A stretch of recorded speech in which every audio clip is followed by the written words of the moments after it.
We went whale watching. We did. We attempted it one day and it got cancelled when we got there. But the second day was awesome. You saw some whales. Some great little pictures and videos. Not just some, they were jumping all the way out of the water. Yep. That's I excellent. almost lost my phone overboard. Like, a man saved it. Well, that would have been not so great. Yeah, that wouldn't have been great, would it? No. Okay, so if you have any questions on Instagram, Facebook, or YouTube, please let us know in the comments and we will answer them. Aside from that, let's get into it. Hello and welcome back to the Foxy Property Chat podcast. How are we on this Tuesday morning, Phoebe and Jake? Feel good. Fantastic. Feel good, rested from a long weekend here in Queensland? It's been good. I love a long Cody? weekend. Also very well rested and happy. Good to hear. Ready to for go. a nice busy week. Yeah, absolutely. And it is a busy week, isn't it? It's a huge week this week. Let's just jump into it, yeah, because at the start of the podcast, I like to get a bit of a recap of how things are going. So things are busy? Yeah, normally is busy anyway, but throw a public holiday in the mix and she gets nice and busy. And we're coming into that sort of lead time now where if you kind of want to get in the market over the next 4 to 6 weeks, because if you leave much longer than that, you don't really want to be for sale for Christmas. And honestly, the school holidays has impacted everything, so I dare say Christmas is going to be more of a factor this year than any other given year. And that flows through to January too, doesn't it? Correct. You think that'll happen this time? Correct. Yeah. Jake, we were having a discussion earlier this morning in the warehouse around you've been looking into like some different software options to try and make this business hum like a well-oiled machine. Yeah, so specifically around our inventory management, which we obviously have our internal kind of Excel tool that we use for tracking inventory and creating availability lists for Phoebe and those sorts of things. It works well for us, but it's something that doesn't scale well beyond me being the person who has to keep it updated. So while it works really well and I've been happy, as we've grown to the point that we're at and as we look forward to kind of the growth that we see over the next couple of years, it's only going to be a bigger and bigger burden on me as the one person who kind of manages that. So looking into some options to help kind of take that off my plate and make it something that's scalable as a team, as well as you look like you're about to try and jump in and say something. You know what you're about to say, so I'm sure you can as well as make it so right now Phoebe still does all of our selections of furniture. Was I making a face? Was I making a face that made it look like I was going to say twice that? You made a face, I could well, tell. you were correct. I was going to say that. Yes. So Phoebe does all the stock selections, still furniture selections, and wanting to kind of make that scalable as well, in the sense that we can bring in some senior stylists to help do some of that. So take it out of my head. Yep, it becomes something that right now is a difficult thing to do, given the system that we've got. We want to bring in some software that helps make it my brain a lot easier. Yeah. So, yep. And that way we can have something that tells the stylist what that agent had for the last 5 installs, and that way we don't replicate the same thing without me needing to say it out loud. That's like a typical business growth challenge, isn't it? The owners trying to step back from their daily duties. Well, it's not just that, but with all the processes and everything that we've been bringing in, you can't. A business isn't saleable. Not that we're looking for that right now, but it's not. The value's not there, or it's not saleable if we keep it in our head. Yeah. If we leave, like it's not. That's right. If I couldn't do the inventory updates for a week or something, or 2 weeks, like that would just make it impossible to do the stock selections here. Yeah. And trying to get somebody else to do it right now would just be very, very difficult as well. Yeah. So. Cool. All right, let's jump straight into Q&A. We have quite a few questions as I try to wave to someone on Instagram. We have quite a few questions, so let's jump into them. Sam from Bloom Property Styling asks, I'm at the point of hiring a casual assistant stylist to help my growing business. How does Phoebe train her styles and download her styling brain to another person? So we obviously have a number of stylists who come through. You see their faces pop up, and they're all amazing. But one thing I can say hate, because I do not like doing it, like not in like the smallest sense of the word, is hate repeating myself. So I needed to take away that. So basically I created our training manual. So everything that I would possibly say to a stylist, so the reason behind it, the way I do it, the secrets that I do it, the formula that I, like the way that I will set out every single house. And it's pretty straightforward. Even all of the guys now who've been with us for a long time, they know the rules. They can set out a house without a stylist being there. I've been at installs where the stylist ask for advice from Cam. Right? Cam and Fletch. They are fantastic to be able to bounce ideas off. They've seen it happen. They know the answers. Like, it's pretty predictable what we're going to do. And Jake's pretty good at it too. But basically, so we didn't have to repeat it. I've written it all down. So Yep. we've got a stylist training manual, and it's all in there. They follow it through. It's not just about reading it. It's got a theoretical component too, but there's a practical component to it as well.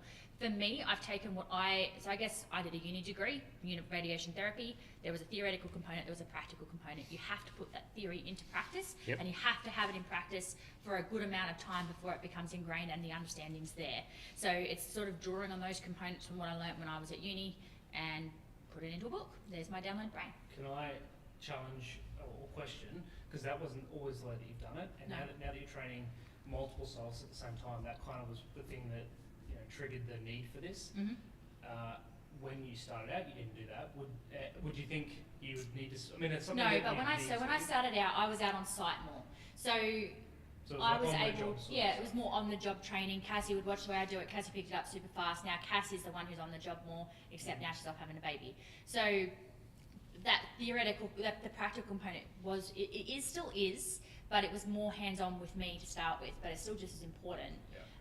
And I would talk about that. It was honestly, it was that repetition and the understanding of, all right, let's stand here and let you give the opportunity to do it. This is why, and repeating why it was important. But now we have it written down, Yeah. so I can say, look, I need you to understand these principles. Go back and review them. Yeah. So like from is it Sam's point of view, bringing on their first casual assistant, Yeah, that's a bit you different. probably don't need to spend the time Yeah. it's going to take to put a manual together. At this point, it's really more the Yeah. on the job stuff and But you- explaining what you're doing and why. You need to, I guess, figure out what you want them to come in for. So I bring in a stylist with the intention of them being able to do everything except right now furniture selections, otherwise and consultations. Otherwise they do absolutely everything that's involved in the entire process.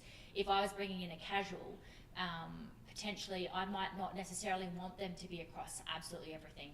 Potentially they're better off doing maybe just selections, maybe just doing the installations. Potentially they're better off doing our selections of the beds and doing the installation of the beds, learning how to hang the artwork. Do you want to divide their role up a little, like Sure. segregate it a bit more so than what we would normally? I just don't see, unless as a casual stylist they have almost full-time potential, how they can grasp everything to do. And I don't think it's fair for you to put everything on them, because that's just going to be so overwhelming without the hours of practical experience behind it. So. Yeah. Before the message disappeared, from Salient Property Styling, Tara Hi. said, thanks Did you again make it for... home? Yeah, well, Sorry, Katie. she's writing, so she's saying, I want to say thanks again for having me visit on last Friday. It was amazing and gave me some ideas I plan on implementing. Tara, Awesome. Thanks, Tara. thanks for visiting. I wasn't here, but thanks for visiting No, nonetheless. Jake gave some tips on Trello. Oh, great. Introduced to the Trello, Yeah. Change. Now, on that topic of training, I have been planning and talking about doing an episode, Foxy TV episode. Do you think it would be, without running through the whole document, because that's like probably boring, or maybe not boring, but yeah, maybe not the most educational. Plus, you don't want to give away everything. And like you've said in the past, that's for our business. That's sort of how we train our stylists. Is there a way we can take part of that and maybe we can do a future episode on some of the main Yeah, training main topics, points? absolutely. Yeah, cool. Yeah, Well, because there's definitely stages within Yeah. that are like milestones that each stylist Yeah. achieves. we seem to So, get this a lot. this form of question most weeks. Do you know so why? I think There's no formal training for it. Yeah. That's why. There's no, Alright.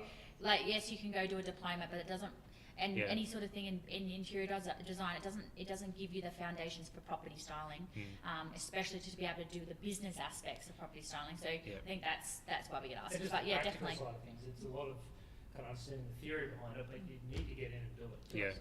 Yeah, Okay, but definitely, I think we can do that. we'll probably be looking to do that in the next 2 or 3 weeks, so keep an eye out for that. Sam also asked, how do you deal with clients not getting back to you in a timely fashion in regards to asking if they'd like to extend their hire if the property hasn't sold in the hire period?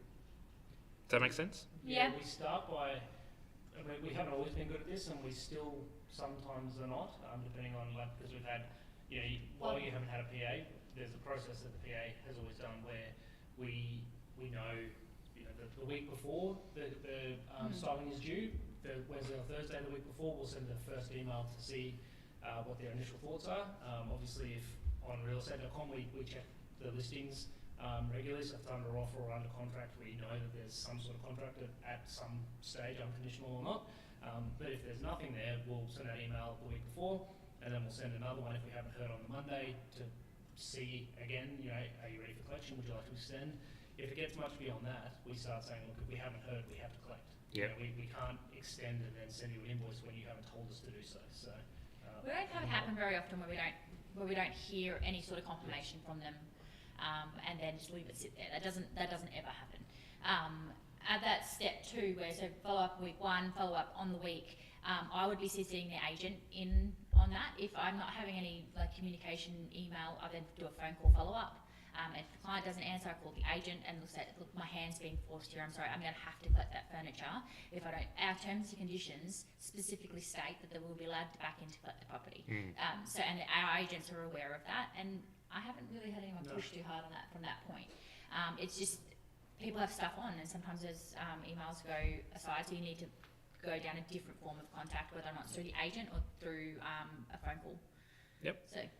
Our friends from New Zealand, Beautiful Living, Shane and Jane. We have a van and an SUV for our stylists to use. Do you have company vehicles for your stylists to use, or do they use their own vehicles? We have both. So trucks. Obviously, yep. 3 trucks. No, they have to bring their own trucks to work. Yeah. Gabby now has a car to allow her to drive around to the consults, because she would do the most driving out of absolutely everybody. Now that I think Gabby was watching as well. Hello, Gabby, if you're still watching. She's sitting there waiting for a consult. Yeah. And then everybody else will drive their cars. So the way that is in Australia, I don't know if it's like this in New Zealand, but it's Well, you have a couple of options, but basically we have an allowance that we pay our not only our stylists but the marketing guys, anyone who has to drive their personal car for work. They just record like a logbook of kilometres, and then we pay a cents per kilometre. I couldn't tell you what the tax number is. We pay a little above that to allow for things like tolls and whatever. I think it's 74-ish, but I think it's changed, so we pay a little more than that. But yeah. Cool. Claudes_Insta asks, exactly how much did you initially invest in your business in the first 12 months? Just like exactly. Yeah, exactly, to the cent. Very specific. I don't know about that. That's you're the numbers first. I have no idea. I'd have to go back and look. I guess the question though then would have to be, what period are we talking about? They said 12 months. Yeah, I know we got to 60 grand pretty quickly, because I remember you going, hey, hold up here a little bit. Yeah, because initially we had some savings that we were using to kind of fund that first set of furniture and accessories and all that sort of thing. And I think we got through that pretty quickly, and then we had to basically pull it back to where the business could, provide One in, funds. one out. Yeah. Well, not even that. It was more like what was in the business bank account based on invoices that were being paid. Because again, I kept working for 12 months. So we had my other salary that kind of funded our living, so we didn't have to. So anything that came into the business bank account, we could spend then on either a new personal furniture or whatever it was. So I couldn't tell you what the number was. I have to go and look together. I don't want to say a number that's way off. That's fine. But that number's like it depends on what size you want to be, and where you are, how quickly you get the work in. Like it doesn't just because we invested that much doesn't mean that that's going to be. And you invested in a person, in which case that's a commitment, but it's not necessarily cash up front. It's they get their salary across a year versus buy a house with furniture, you've got to spend it all in one go. So it really depends. And hello to Beach Travel Wine. Hey, Mum, for watching. And Bungalow Home Stages, giving us a wave on Insta. Second question from Claudes. Would love to know about all factors regarding shelving in a warehouse. So maybe just touch on how we go about How we think about, well, Yeah. I can tell you a few of the things that we straight up don't do. So like the forklifts and pallet racking up high, we have the room for it, but we've just, initially our old warehouse didn't have room for it, so we just went down the path of buying some smaller shelving, or shorter. It's still 2.7. Still need a ladder to get right up the top. Yeah, I think it's like 2.7 metres higher. And so we kind of kept with that for consistency reasons, but also speed. We don't want to be getting forklifts in and out, and it just takes too much time for us. I think it's about organising your furniture in a way that gets everything to the truck quickly. So that includes the type of shelving we've got, where we put the shelves, like we make it so it's all kind of easy to reach. Like I said, you have to get the ladders sometimes, but we try not to put stuff up high unless it really matters. What else can I say? And where do the shelving come from? It's like a local supplier, isn't it? Super Rack, I think it's called. Yeah. I don't know if they're just We use Super Rack, but there's heaps of Dexion, there's heaps of different suppliers that provide it. It's pallet racking, but it's with shelving. I think it's actually, for Super Rack, if you look on their website, I'm pretty sure it's actually on the garage shelving or something like that. We've got so many videos of our shelving. I think one thing that we did avoid, we learnt from our old warehouse, is that we never ever want to have a mezzanine level. We don't want to take stuff up and downstairs. That's something that we will go out of our way to avoid ever having again. Yeah. It's a pain. Probably the And other it's thing hot. is, from a shelving point of view, artwork. So we've put videos and pictures up before, maybe we can do that again, but basically we have the little wire kind of racks, is that how you describe it, from Bunnings? Yeah, they're like airing shelves, like something they go in a I think wardrobe. they're 30 or 40 centimetres deep, and then we use rope to kind of go up and down Yeah. to separate the art, so it kind of slides in. So Someone genius in America popped it up on their forum and we copied it, Yeah. and it's superb. Yeah. we also, the other thing that's probably worth saying is we use a lot of carpet, like off-cut carpet that we get from some of the stores around here for free, and we use that underneath sofas that we want to stand up on their own safe space, a lot of the entertainment units and buffets, same sort of thing. So it's about saving space in a way that protects your furniture. And check out our YouTube videos on a warehouse tour. Yep. We did one a few months back. That would be your best bet. Ready, set, show, Rogue Valley. How much should we worry about a theme, colours, carrying on through different rooms in a home? I think it depends on your target market, the agent that you're working for, and the way that you've really established yourself as a styling business. So the way that we do it isn't necessarily the way that somebody down in Sydney or Melbourne will do it. So the way that we love to do it is the living areas and like dining, outdoor, all those will have a consistency of colour. And then we kind of branch out a little bit. The master bedroom will reflect the same colour, the other bedrooms will have some different personality and character. The theme will stay consistent throughout. So we're not going to go have contemporary or tribal contemporary through all of the bedrooms if the rest of the house is coastal. The theme will stay very similar, colours will branch out. So that's the way that we do it. Doesn't mean it's right, doesn't mean it's wrong. It just depends on what you as a business have established for yourself. Excellent. Gail Copping asks, or comment, asks, do you ever switch off as you seem so busy? Kind of, not really. We did when we went whale watching. Yeah, I think we don't a lot of the time, but we don't feel bad about that. Like, we enjoy it. Do you know what I mean? Like, a lot of people say you've got to have that separation, but I don't feel like we want the separation a lot of the time. Not at the moment. I think Yeah. we definitely do, like, we'll do, like, this is not going to sound very good, at least one night a week where I won't do work. But, yes. I think there's thinking about work and doing, like, there's stuff that you do every night that we're trying to change based on bringing people in and training other people. The software that we mentioned earlier, like, there's things that we're trying to pull back from you and I after hours. But in terms of thinking about work and talking about work, I mean, it's such a big part of our life that we're constantly talking about it. At the same time, we drop our kids off and pick them up from school every day. A lot of people can't do that. We got the kids' sports on the weekend and through the week trainings, and like, we do what we want to do outside of work. Yeah. And being a business owner gives you that flexibility. So I guess that's the upside. Stage Property Styling Cairns asks, what award do you have she says casual stylists on, so we don't have Same. casual stylists, but stylists, do you know the award? Yeah, I believe for the stylist it's the retail award, and that was based on. So I had a phone call with the Ombudsman and was on the phone for ages with them, and that was the award that they came up with. I've seen a couple of people suggested the Architects Award, things like that, which popped them on a really high pay scale.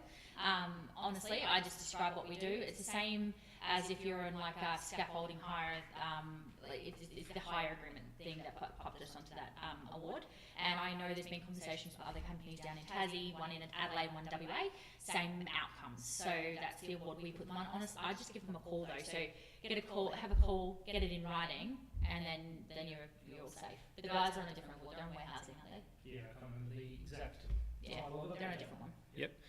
Bungalow Home Stages. Would love to know more about your removalists. Do they stay at the property to hang art, make beds, assist the stylists, or just drop, set up, and go, and the stylists take over?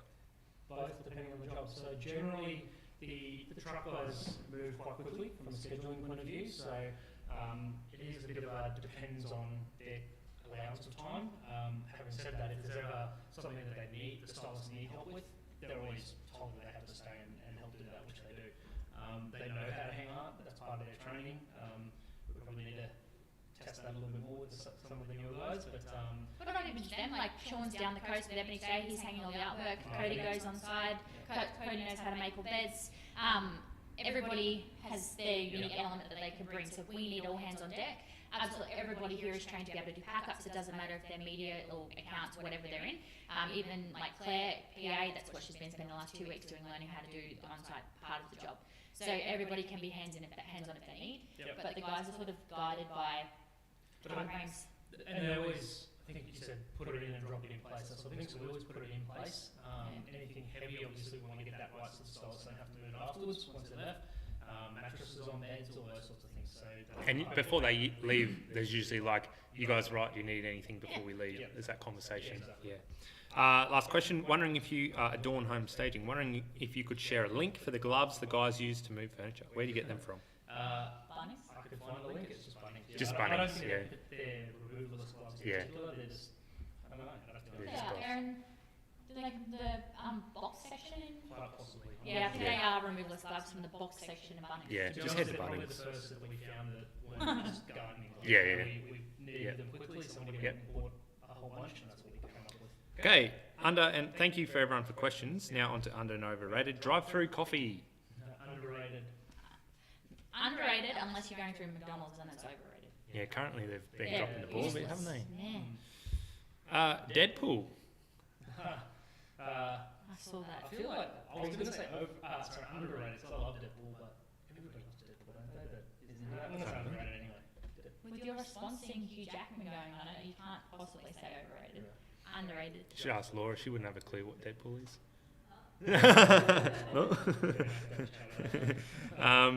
Camping. I'm going to say underrated.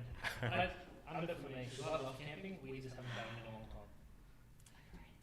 Yeah. But we always enjoy it. Oh, yeah. Remember the time Dad's There's alarm went off? preparation? Car Yeah. alarm went Car off in alarm. the middle of the night. That was 2 days in a row, wasn't it?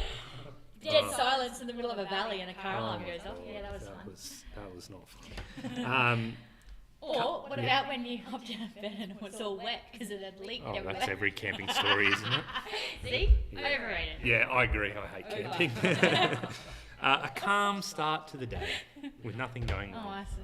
Overrated. Underrated. I was talking to you before we hit record, maybe I had one of those days this morning where got up, did a bit of exercise, and then got my coffee, just sat there quietly before the kids were awake.